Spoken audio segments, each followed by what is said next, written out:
Okay, it's 1 minute past. Then I will start. You should all see my presentation already. Welcome to our South Korea webinar. I'm Cindy, your host for today, and I've been working for Asia Exchange for 3 years now, and I'm also a former Asia Exchange student. I've been abroad with Asia Exchange back in 2017. I know quite some time has passed since then, but I can tell you a lot about the entire process, how it is going abroad with Asia Exchange from my own experience. And I also have a special guest with me here today, but more on that later. I've also been to South Korea quite some times now, since within the last 3 years, mainly visiting our partner university, so I can also give you some insight there. I have my presentation here with me, and I would say we jump right into it. And if you have any questions, please use the chat function, not the Q&A function. Then my special guest can also answer some questions, I think. And if not, then we will go through them at least like later on when we have some time for questions as well. But yeah, let me start the presentation then. So what's on the agenda today? So I'm going to talk a bit about who we are, who Asia Exchange is, what is included in our service, what you can expect. Then, of course, we will also talk about the entire application process and preparation when going to South Korea, budgeting, and so on and so forth. Then one main topic, of course, is also just like life in South Korea, safety, activities, and also the different housing options there are. And then I also prepared some must-dos and don'ts, and I'm sure my special guest will also share some hot tips with you guys. And at the end, we will have time for a Q&A session where you can ask all your questions in the chat. But yeah, who are we? So Asia Exchange is a study abroad provider based in Finland. I'm sitting here right now in Helsinki. We were established in 2007 by two Finnish students, Harri and Tuomas. The two of them, they wanted to study abroad in Shanghai back in their days, and they couldn't go through their home institution because they didn't have any partnerships. So they said to themselves, they're just going to do it by themselves. And then they came across a lot of issues, like hurdles. It was very complicated to do it by themselves. So they decided they want to make it easier for any future student. And then they came up with Asia Exchange, creating pathways to Asia. And by now we have 13 Asian host universities, but you can also see that we have destinations outside of Asia. And that's because in 2020 we grew and we became Beyond Abroad as well. We are proud to be the most affordable study abroad provider, and so far we've sent over 10,000 students from over 125 countries abroad, also making us the most international study abroad provider out there.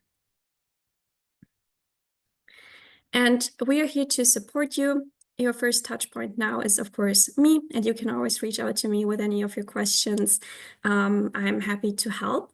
And then we also have our local coordinators for our universities in South Korea. So when it's getting more serious, once you applied, May Ann and CT are there to help you. And of course, the entire Asia Exchange and Beyond Abroad team is there to help when you have, for example, to submit some documents or you have just very general questions. You can always send them to info@Asia Exchange and we will help you within 48 hours. And I talked about it before, but we have a special guest, and it's Tia. Tia, maybe you can introduce yourself. Yes, so hi everyone, my name is Tia and I'm here as a full degree student at Hufs. It's actually my 3rd year here already, and I'm very happy to answer all your questions related to studying at Hufs specifically. Yes, and you can also see Tia's contact information down here. You can drop her an email. She's our ambassador, and you can also connect with her on Instagram. Thank you, Tia. I will get back to you later. Thank you. But yeah, I'm pretty sure the people who are attending this webinar, you're all at very different stages in this entire process. Some of you have applied already. Some are here to get more information about our different host universities. But I hope I can pick you all up at some point. And for those who have not applied yet, here are some good reasons why you should do it with Asia Exchange. So we have a very, very simple admissions process, and we get your secured study placements within 24 hours as long as all of the required documents are there. You can just apply on our website. If you've been on our website already, you will see the big apply now button, and it's very straightforward. You find all of the documents you need on our website. It's just like transcript of records, recommendation letter from uni staff. But yeah, it's really easy, and compared to other Asian universities or in general applying for a semester abroad with us, it's definitely the quickest and easiest. We don't have any quotas, no limited study places. That means you can always apply together with friends, and it's pretty sure that you will both get your desired seat in the host university of your choice. We have discounted tuition fees, meaning our tuition fees are lower than what you would pay if you applied directly to our host universities.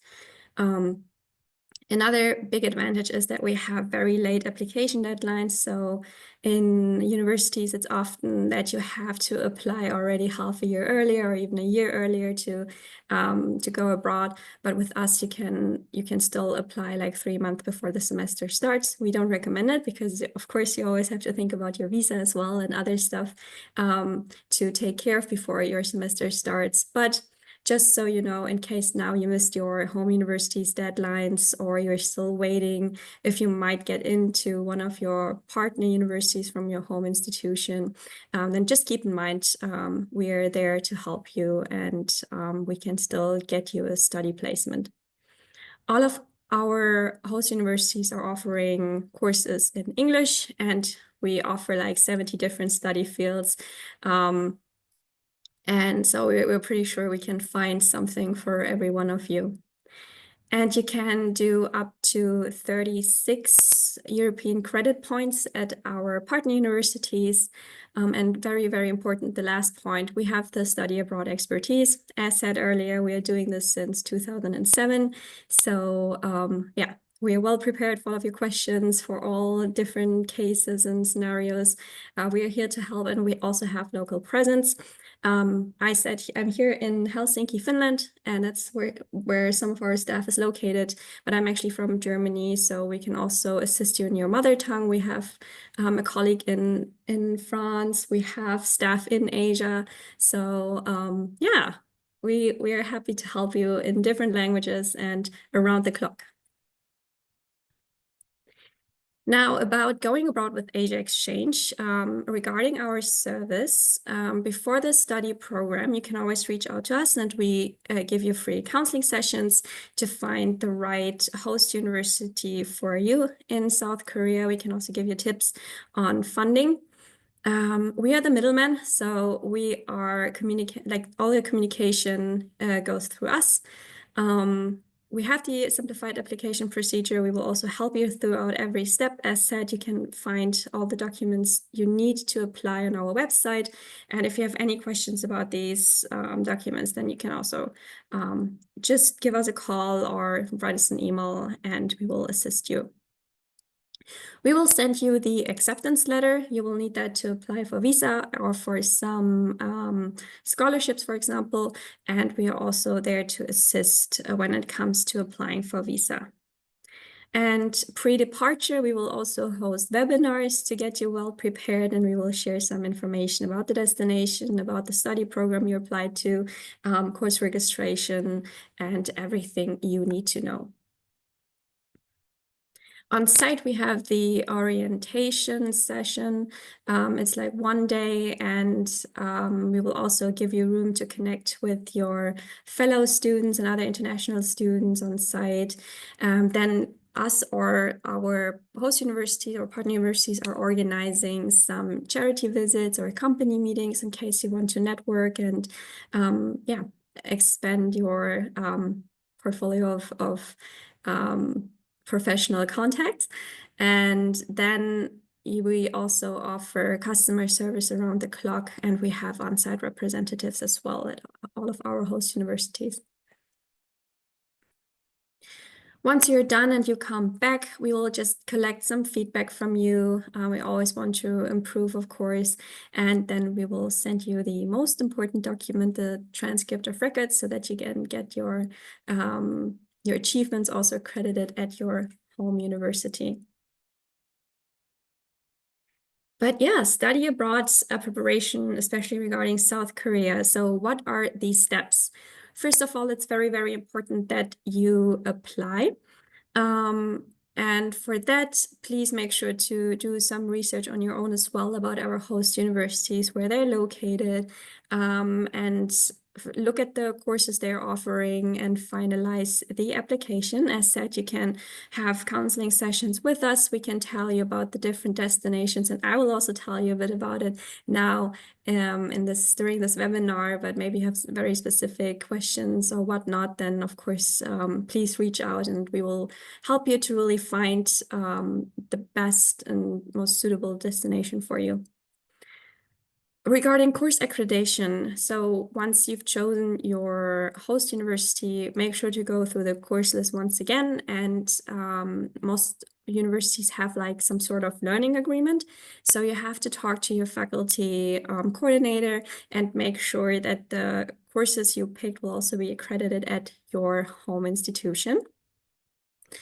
Then make sure to do the budget planning. So maybe apply for a scholarship for the Germans among you that would maybe try to get Auslands-BAföG. We can also assist you here and give you more information if needed. And yeah, then the next step is definitely to apply for visa. So for studying in South Korea, you will definitely need the Korean student visa. You will get it at your local embassy. And in case you're not staying at the dormitories of our host universities, you should also start looking for accommodation. I'll tell you more about housing options, dormitories later on in this webinar as well.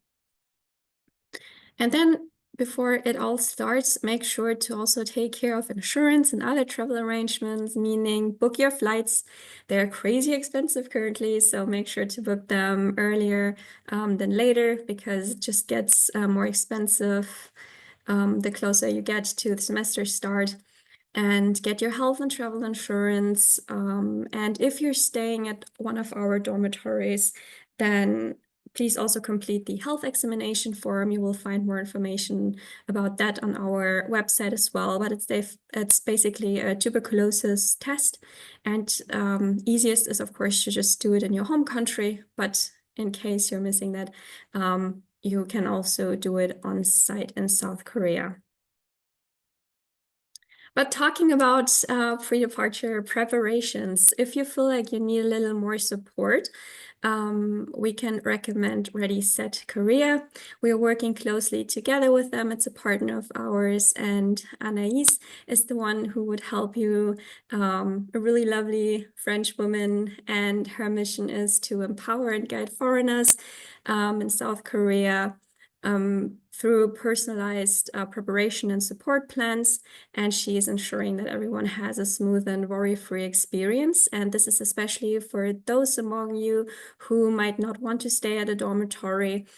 It can be quite tricky to find accommodation on your own in South Korea. So Anaïs will help you find the right accommodation, setting up the rental contract. She can also pick you up from the airport, get the transportation, like the Metro card, together with you, set up a mobile plan upon arrival. And if you have, or for example, if you're planning to do a full degree with us, she can also do some immigration office visit runs together with you. She can help you setting up a bank account, and if needed, you can also contact her for doctor or hospital visits. And just in case you just need like a contact person on site, she is there for you. And if you want to make use of that service, then please just contact us, and yeah, we will get you in touch with Anaïs.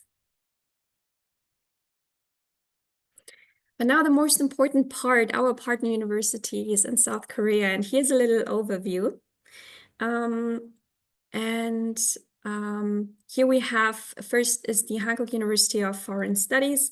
It's located in Seoul. Short, we always call it HUFS. This is also where Tia, our host today, our panelist, studying. So she can also answer more questions about HUFS later on. And the university is famous or known as the best international university in Korea, as the name kind of suggests. And yeah, it's particularly esteemed for its programs in social sciences and languages. Hanyang University is located in Ansan. Our students are studying at the Erika campus. So Ansan is like southwest from Seoul, and it took me, like from city center, it took me around about 1.5 hours with public transport to get there. In my opinion, that's quite nice because you're not in the busy city center, but like a little more outside, but by no means is that like a rural area. It's still a big city, but yeah, just a little more southwest. And the focus of Hanyang is definitely the high quality, or they're known for the high quality education and research, and particularly in engineering and business, they are very strong. That's also why I always recommend it for our students studying one of these study fields. So the Dong-A University is far away from the other two. It's located in Busan, which is a port city in the very south of South Korea.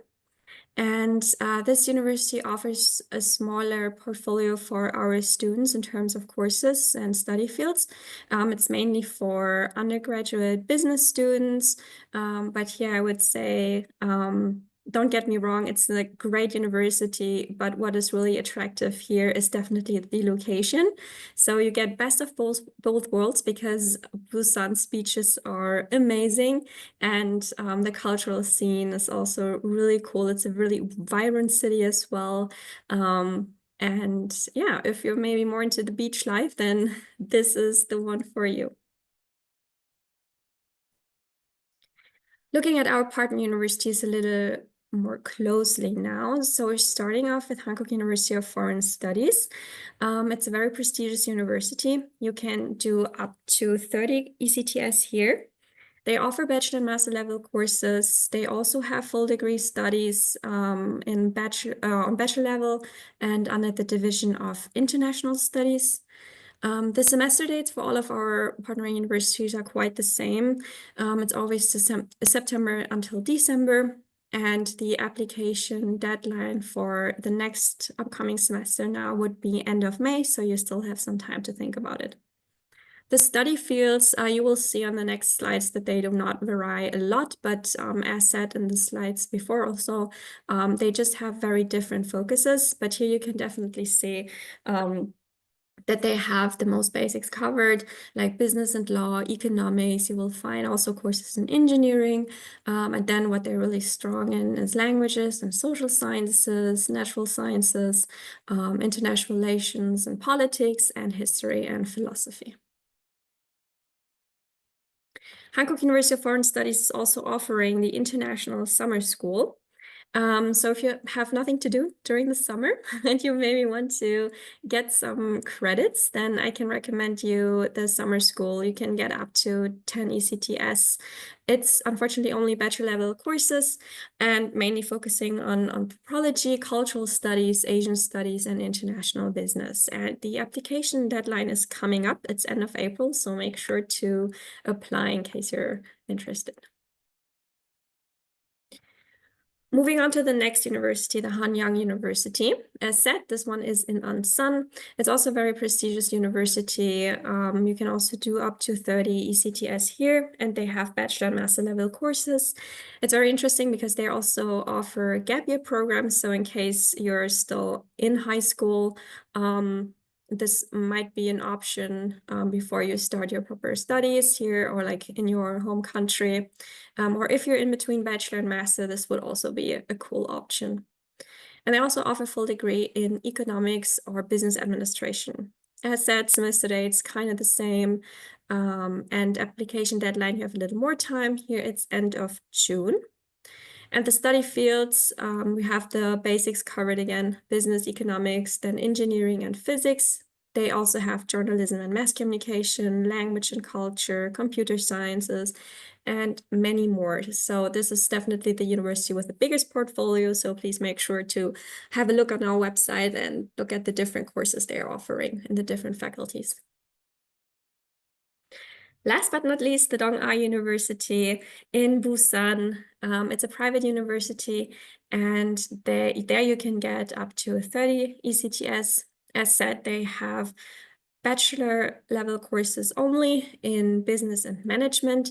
But again, here, what is really attractive really is the location. And semester dates, same again, and you have time until the beginning of June to apply. Fun fact about Busan, it's also a very famous destination for locals. It's like the getaway destination #1 to just escape kind of the busy city life and be at the beach, even though, as said, it's still like a really vibrant city and there's also a lot of shopping options and whatnot.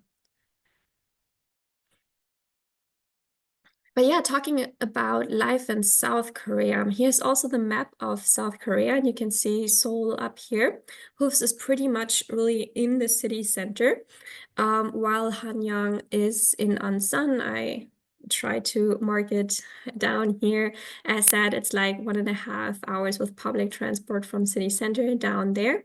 And then Busan, as said, really down south, port city, there is the Dong-A University. And about living expenses, what can you expect? So Seoul can be very expensive, especially when it comes to housing. However, like local food and public transport are very, very affordable. And in terms of rent, of course, as you can imagine, prices vary a lot by city and also neighborhood you're staying in.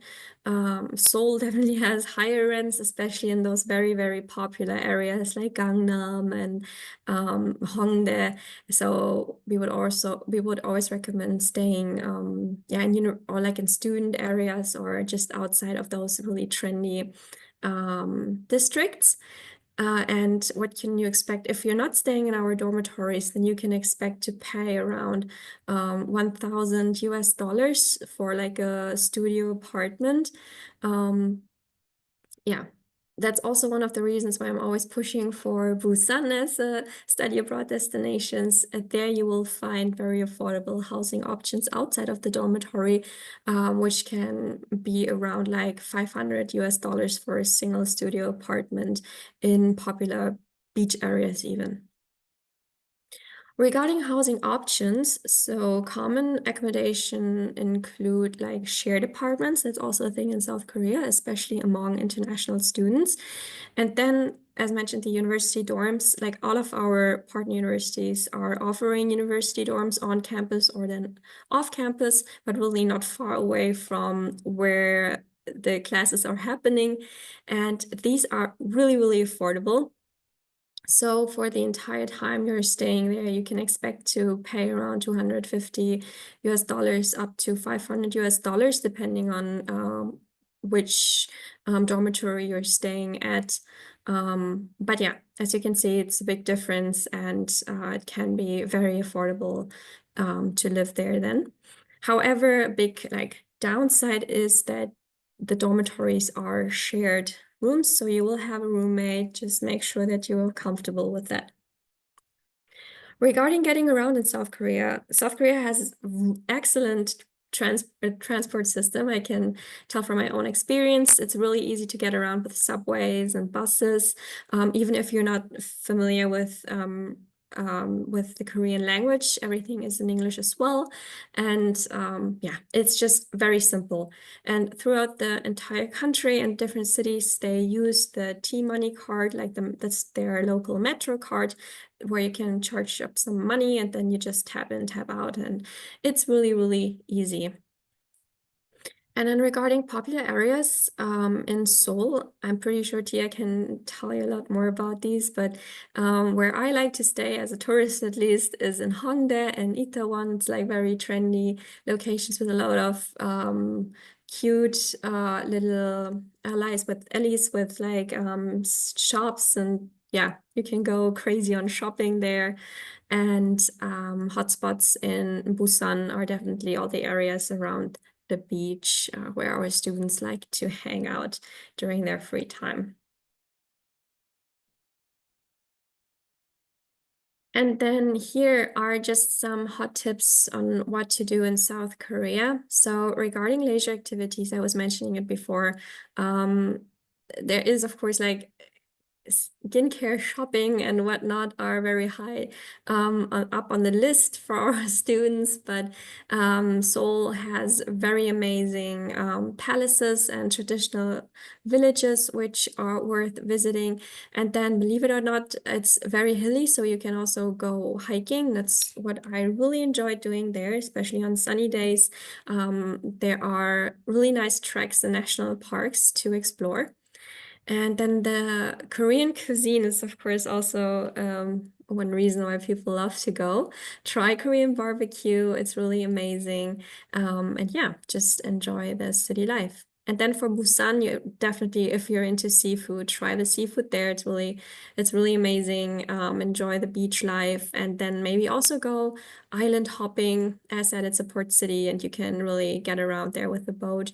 And something I really enjoy was also from Busan. It's a short ferry ride to Japan. So you can go with the ferry like within 3 hours. You can go to Fukuoka, Japan, and that's maybe also interesting towards the end of your studies or after your semester ended. You can still go explore the neighboring country.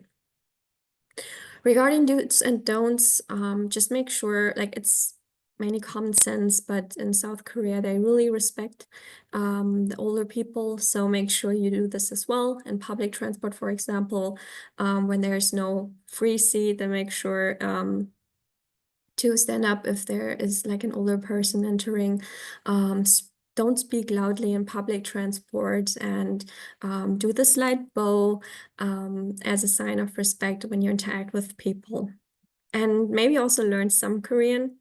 As I said, there is a lot of English translation everywhere, but the further you go from Seoul, the harder it gets to get around with English. However, the people, from my experience, they're so friendly. And even though we had some issues communicating, they always did their best to assist me and help me with whatever I needed. But yeah, just some Korean, at least hi, goodbye, and thank you would already do the trick.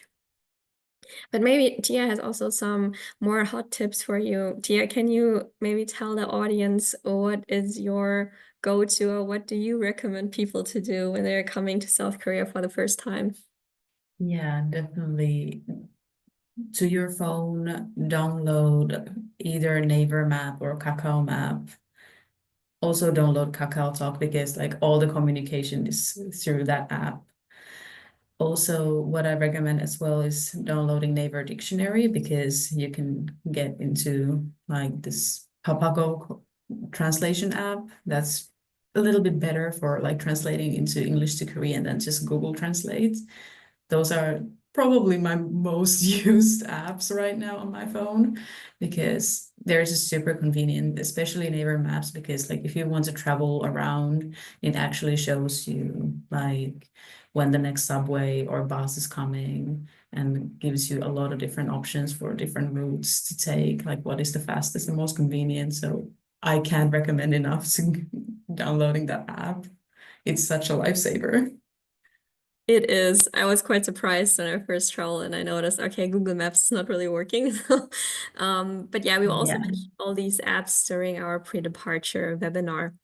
But yeah, that's it with the presentation. Here are just some of our contact details, but you can find all of them also on our website. And I have already seen that there are some questions in the chat, so I would end this presentation now and we jump to the Q&A session. Yeah, let's see. So first question was, is it possible to get a face-to-face Zoom session with a German-speaking person of Asia Exchange? Yes, here I am. And I also have another colleague who speaks German or is based in Germany.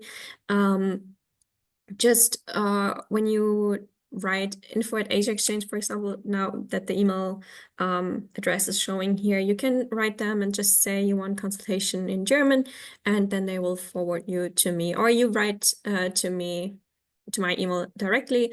It's just cindy@info@asiaexchange.org.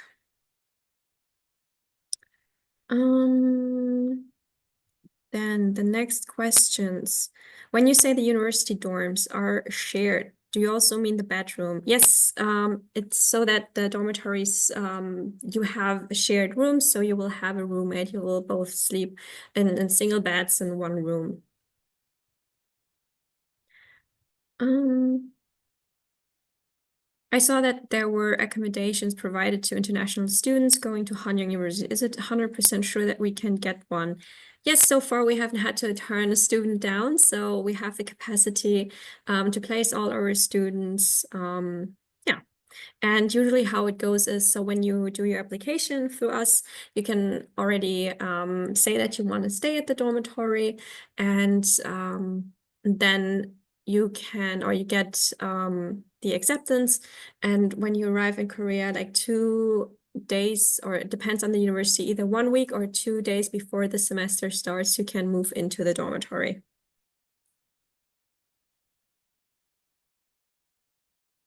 Do you assist students in work-study programs, like working in the library, teaching English to locals, etc.?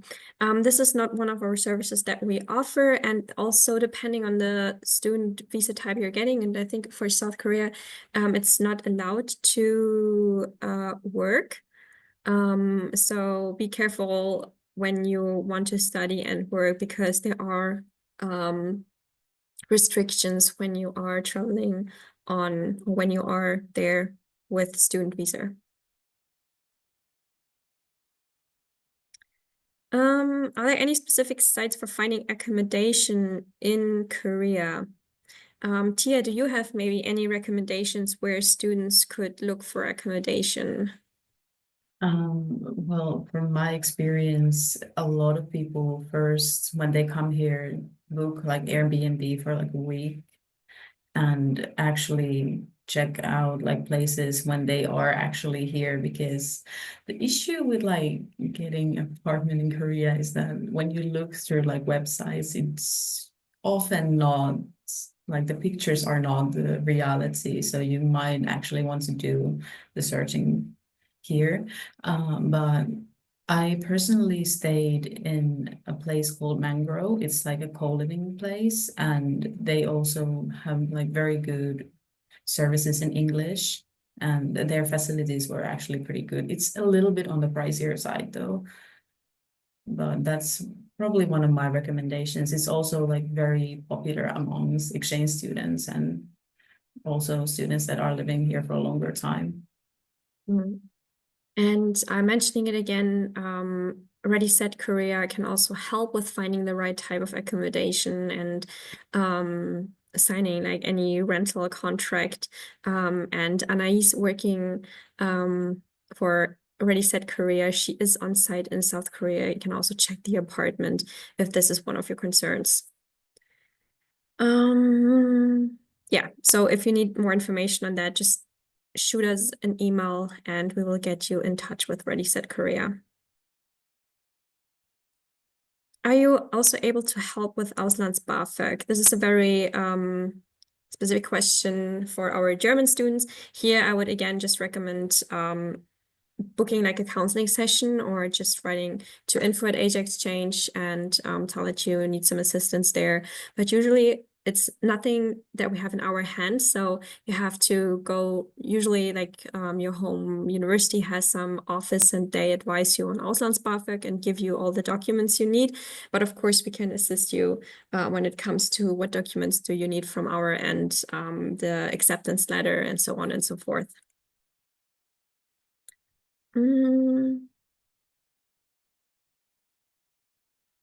Oops. Sorry. When do you recommend to book the flights since the exact semester dates could change? Yeah, we always say they could change in, of course, like 1 or 2 days, but I would always recommend to be there to all of our destinations like a week earlier, just because also of the different time zones, getting used to everything, setting up everything. So yeah, maybe arrive like a week before semester start. Is there any possibility to cancel the program if we already did the application? If yes, there deadline for that. Yeah, you can cancel your semester abroad with us like a month before the semester starts still, and you will get the refund of the tuition fee. However, if you already paid the application fee, we will not refund that. So yeah, keep that in mind.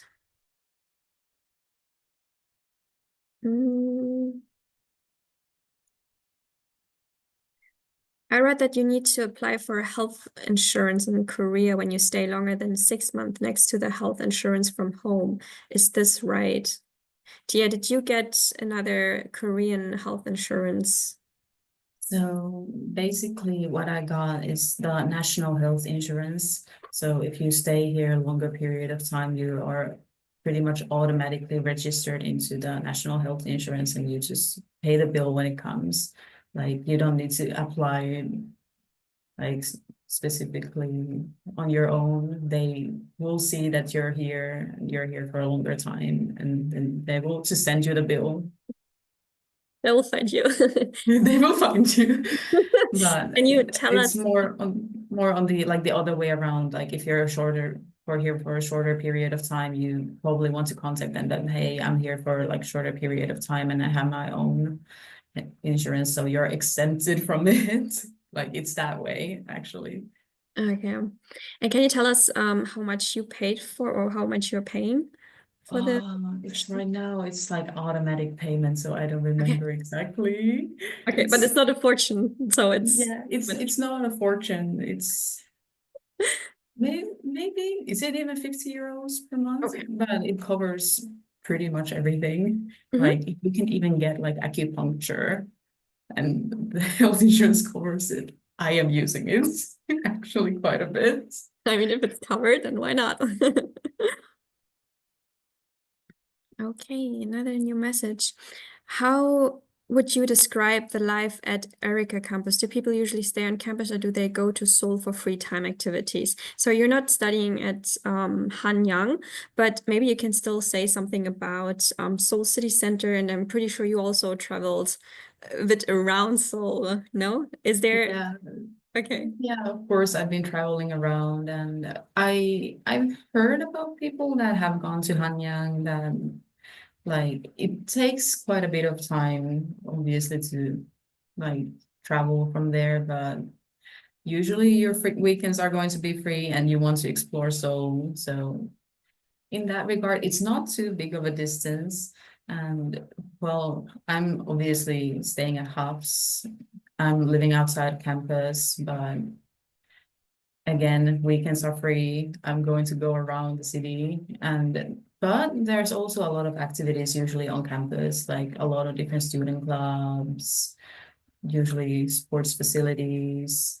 If you like to read, there's library or two, a lot of things around the campus as well. Like when it comes to Seoul, it's a big city and there's everything everywhere.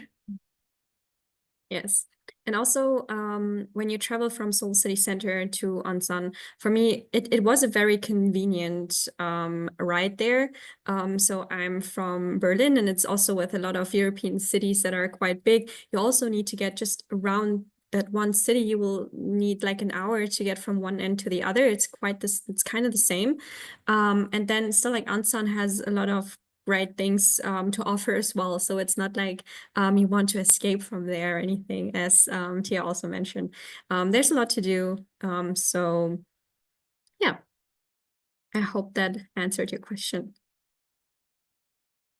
I applied for the summer school at HOOFs to learn Korean. Do you know if I have to be present to every classes of the week, or is it allowed to skip sometimes? I want to explore a bit more. How strict is HOOFs? Maybe you can tell from your own experience how strict they are with Yeah. participation and attendance. Yeah, in Korea, Pretty much like the attendance is mandatory. Like, I think, I'm not sure how the summer sessions are, but for like a regular semester, if you skip 4 classes, you fail the course. And if you skip 2 classes, you cannot get an A. So they're very strict with like attendance because there's been like scandals in the universities in the past about some people that never attended the university but get full grades. So they kind of made this whole thing where you actually need to come up and pay attention in the classroom, or at least register the QR code or any other type of registration that they actually check for your attendance. So you want to be there. Yes. And that's also what I just would recommend for the summer school, because it's even a shorter period of time. Be present. It's very important. It's also just showing respect towards the university staff, towards the university. Is it possible to go from Seoul to Ansan at night using public transport? I'm not a night owl. I've never been around during the nighttime, to be honest, but I think the metro stops running at some point, right, Tia? Yeah, the metro stops running. It depends on the metro line, but usually after midnight, there's going to be less trains. There are night buses, but I'm not sure how they go between Seoul and Ansan actually, because to be honest, I haven't been into that area, but that is something that I recommend checking, for example, through Naver Maps. When are the course registration dates for the autumn semester usually? So how it goes with Hufs, for example, or also with the other universities is usually there is the first round of course selection is 1 month before the semester starts, and then there is a second round during the first week of the semester. Course selection is very, very competitive. So yeah, don't get too frustrated when you do not get your courses during the first round. There is a second chance. It usually our international students get a little advantage in choosing their courses. But yeah, this is how it usually goes. So 1 month before it all starts, you can register for courses. And during our pre-departure webinar, we will also explain how that works, because especially for Hubs, for example, they have their own platform and it can be a bit complicated, but you will get the guide. Okay, I think Dominic is raising his hand. I don't know. You're allowed to talk if you want to.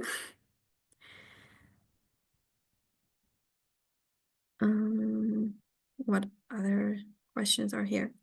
Hello, when you apply, you receive an acceptance letter that says you can proceed to flights and visa, but you receive the official confirmation letter from the university 1 month before. Is it possible then that the university might decline your application?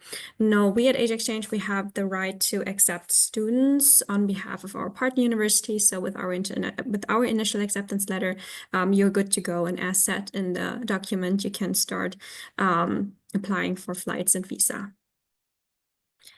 And then I saw maybe some people wrote something in the Q&A section. Ah, it was the same question. Okay.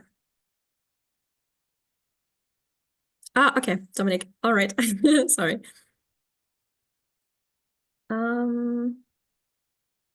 Hubs has a nice course registration webpage. Am I correct to assume that courses there are available now will be available for us for the fall 2025 semesters? So usually they're reoccurring. So the courses that you see now will be available. However, they can be slight changes. So if you're due their pre-course selection that you will that you want to also get accepted by your faculty coordinator at your home institution, just make sure to pick some more courses to make sure that you have some backup in case one of the courses might not get offered, or then for the case that you might not get into the course that you want. Or do you have any other tips there, Tia? Because you've gone through this process quite some time of selecting courses. Quite a few times already. Yeah, what I would recommend checking is like if you're checking courses for fall semester for this year, I would recommend you checking like fall 2024 because a lot of the courses are like based on like are they on the first or second half of the year. So if you're checking the spring semester curriculum right now or syllabus, it's going to be quite different in the fall. So I think you will get like better idea of like what courses are going to be in the fall semester if you check the fall semester previous year. Yeah. Good that you mentioned it, yes. You talked about the health insurance in the application process. We already need a proof of insurance. Do we need the South Korean national health insurance or an international foreign health insurance? For the application, you only need like the foreign health insurance that you get in your home country. So just the usual like travel and health insurance so that you're covered, not the national one, no.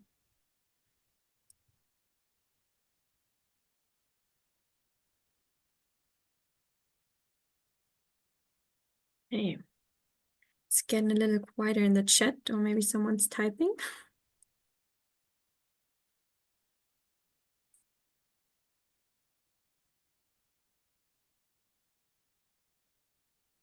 Maybe we give them some time to think, but Tia, maybe you can give us a little insight in your daily life. So what does a normal day for you look like during when you have, for example, classes?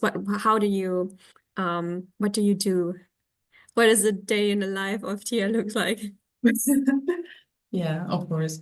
Yeah, like currently I live pretty far away from school and I was unfortunately getting 9 a.m. classes from the beginning, like the first half of my week. So I wake up very early and sometimes I actually go to the school early on purpose as well to get very cheap cafeteria breakfast because Hafs is now part of like this like 1001 breakfast type of a thing for students specifically. So you can get like a full meal for like 50 cents or even less, like 35 cents.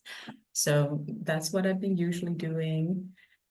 And then I go to my class, take the class, take the attendance, and pay attention because like not only attendance but like participation is like very important, especially in IR major that I'm studying. Like IR courses, the teachers love when you participate and constantly raise your hand and ask questions.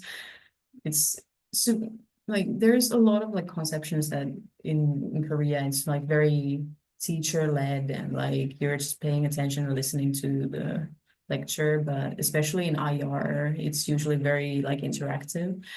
So I try to stay awake and raise my hand quite a bit. And usually I go to the school cafeteria because it's just cheap.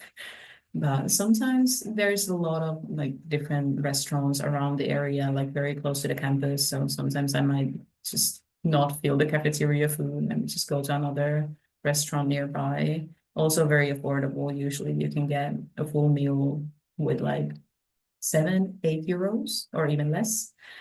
And the cafeteria is like 2.5 euros. So super, super cheap. Yeah, I usually just take my classes and do my homework or assignments and then maybe do sports. Like the university has their own gym and there's also a lot of like outside of school activities, different sports that I do. And then I head home and do more assignments. And yeah, on the free days, I enjoy my life a little bit more and maybe go to cafes, go to museums, go to like other cultural activities because there's so many things to see here. Definitely, yeah. Uh, I absolutely love South Korea and especially Seoul, amazing city. A lot to see and explore, and especially all the cute cafes and whatnot. There's always something to do. So now we received some more questions. Added to the health insurance question, do we need or is it recommended to get any vaccination for South Korea? Is there any vaccination? Like there is no mandatory vaccination for South Korea. However, you should have the basics definitely refreshed before coming. And that's also because you were like the person was asking also about traveling within Asia. I can't say for sure for every Asian country now, but most of them just require you to, or it's recommended to have the basics that you also would need with the most common like European countries where our students are coming from. But yeah. I would always check on our or the embassy's website and see if there is anything currently that you would need. Tia, did you get any vaccination before you came to South Korea, or did you get anything refreshed in South Korea? I haven't got any like refreshments here, but I'm not sure what it's in English. I was trying to Google here at the same time, and there's like this very rare disease that has a vaccination that's kind of prevalent in like countryside Asia. It's like Japanese encephalitis. It's like some type of brain fever. So I got that in Finland before I headed to Korea, just in case. It's very rare, but if I can avoid it with a vaccination, I will take it. But that was the only one. Yes. Is there any other option for scholarships in Germany you can recommend, since not everybody can get Auslands-BAföG? First of all, even if you're not getting the so-called Inlands-BAföG in Germany, I would always recommend to still apply for Auslands-BAföG because usually they're less strict here, and you will get it just because studying abroad is more expensive and they're more open to support students here. However, should you not get Auslands-BAföG, then you could, for example, try PROMOS. It's most of the time it's through your university and you apply there, and they give you like 600 euros, I think, max for like for each month that you're spending abroad. And another option is to look at for the Germans here, look at DAAD website. DAAD has also quite some scholarships for students, and very different ones, and then you can see which might match you. It's often by study field or by the country where you go. So yeah, make sure to have a look there as well.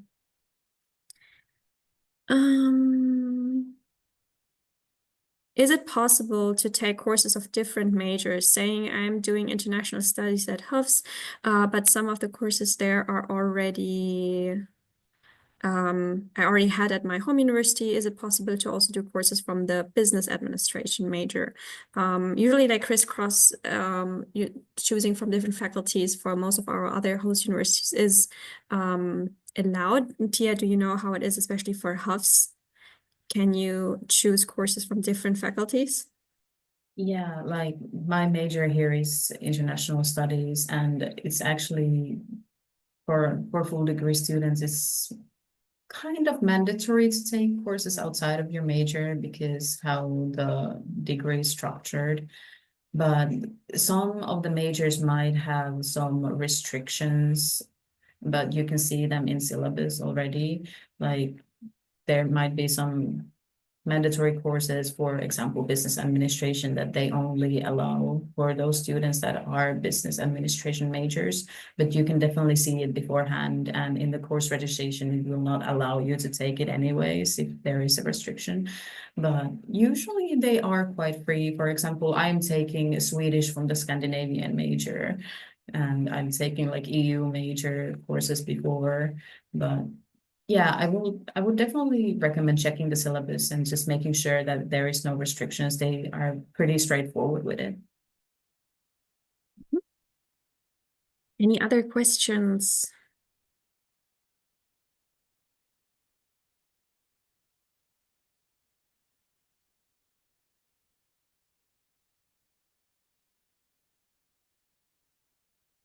I mean, if there are no more questions, I'm happy. It means that we answered all of them. Is it possible to take Korean classes at university? Yes, you can take also Korean language classes. Tia, do you have like some insight there? Are you learning Korean? Yes, I am learning Korean. I wanted to take even more classes in Korean that I actually got because they are very, very popular. But for example, HOPS has a lot of Korean language courses. There is like whole like liberal arts section, and there is in the liberal arts section there is Korean studies for foreign students, which has like some level of beginner Korean to very advanced Korean. And also there is some like Korean, like survival Korean courses that are kind of outside of like the credits themselves to make sure that you actually get to learn the language, even if you weren't able to get into all of the courses that you wanted. Also, like we have an international student organization that has like these like language exchange body systems that can be definitely used by exchange students and full degree students as well. Yeah, one more question. During my application for the HOF Summer School 1-month program, I had to choose between some courses. So do I have to select again at the uni, or are those that I get during my program? Those are the ones that you will get during your program. It's a different system. So the summer programs is a special program, and yeah, the course selection you made now will also be the courses you will be taking during the summer then.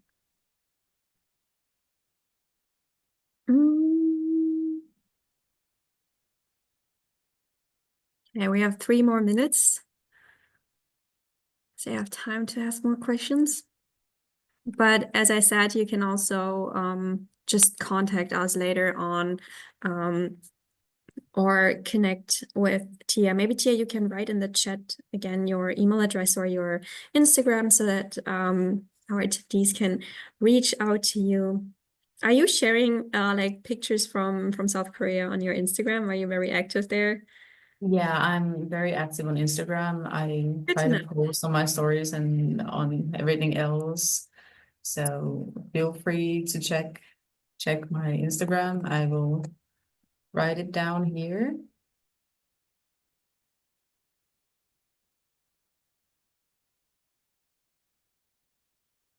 Yeah, also I think videos and photos always give you the best idea what it looks like there, what it's like the day-to-day life.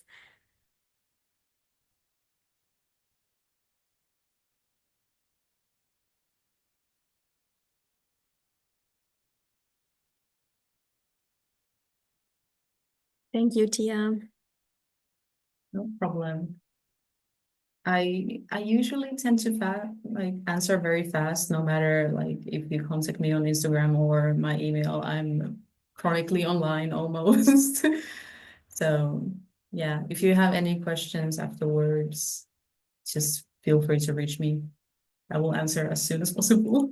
I'm not sure if everyone can see it because for me it says only I can see it and the Wow. other panelists, but I just Okay, pasted it thank and you. now it should be to everyone. And if not, then text us and we will get you in touch with Tia. Yeah. Okay, 1 more minute left. I suppose there are no more questions. Once again, Tia, thank you so much. Now it's time for you to go to bed. It's really late, and I appreciate it so much that you were here for the Q&A session and sharing your experience, answering all the students' questions, and yeah. Thank you from my side and also to all the attendees. Thank you so much for being here and asking the questions. We recorded that session and we will send it to you and also to all the other people interested in South Korea. And I'm pretty sure that will help them as well because they probably have the same questions. Yeah, and also thank you from my side and thank you for the invitation. And it's always a pleasure for me to come here and share my insights as well. It's a pleasure to have you. Great. Then, yeah, have a nice evening, night, whatever, wherever you are, and hope to be in touch with all of you.